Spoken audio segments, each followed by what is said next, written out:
Well, it's been about a day over my usual upload schedule, so I apologize for that. But today's content will certainly not disappoint you, as we're going to be looking at a more recent discovery by Zel640, who posted on a Twitter account on November 2021 about how the stars in Majora's Mask are actually tailored to whatever you decide to name your profile. So today we're going to modify the codes that control each letter in your profile name.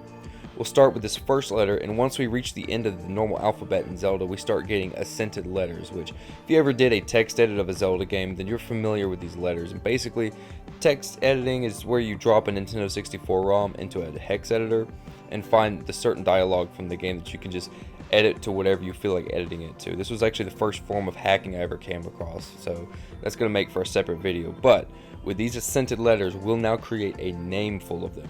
Another interesting detail is we can actually edit this name whenever we want to. So if you're tired of the name you have and you don't want to start over, then you can just use this method to hack it. In fact, I'll have a link to my cheat table for this, along with some notes to help you use it in the description below. We now have a hacked name, and it's time to see how the game registers that name. Now we're going to take a look at the Zelda 6 text dump. This is a document available on game FAQs that virtually displays all the text contained in the game. So we're just going to filter out sentences that contains Link's name, and it shows that there's 52 instances in which the game says your profile name, to see if any of these instances change the translation. So our first exhibit is the bank teller, who ends up translating our name to avec UXLNG. Alright, that's pretty cool. I'm not gonna lie, I kind of figured that the game wouldn't display the accented letters, but that's okay. We're gonna move to our next instance, which will be the first encounter of the Great Fairy. Once we have the dialogue set up, we can now see that she translates the name to the same thing. So let's just do one more encounter, just to make sure that they translate the modded name the same. So we're gonna complete the Bomber Kids mini game of hide and go seek, and now we can get them to say her name as well. And they still translate this as avec UXLNG. Alright, so for the most part, we can conclude that our modified name is pronounced as avec UXLNG. So to wrap this video up, let's make another profile with the same name as the former profile after it's been translated.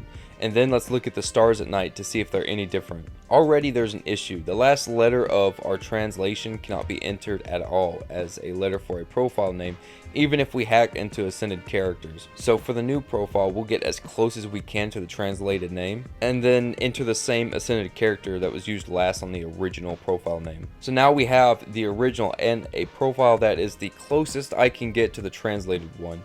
In fact, the game even translates the last letter just like it does with the hacked profile. And now I've taken a screenshot of the stars in both profiles, and we can see that they are indeed vastly different, which is really interesting because theoretically we have the same profile name, but technically different. And being that the stars are generated based on what your profile name is, gives us a better look at how the game is handling our glitched out profile name. So that was the end of today's video, and now let me get into some channel updates for those of you that are interested in what's to come and what's going on.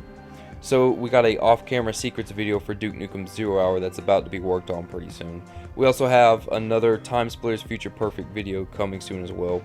My dude Solar's been getting up with me on Discord, and we've been hacking Superland and the second Superland, so I'll start doing videos on those games as soon as I actually play them all the way through and actually have all my ducks in order, so I don't present something that's pretty underwhelming. That's what happened with the Elden Ring community, if you hadn't witnessed that yet, which I understand why it got backlash from them. I'd obviously just hacked the first thing you come across, and that's not what makes good content, and it often looks cheap. So again, there will be more games being introduced to this channel.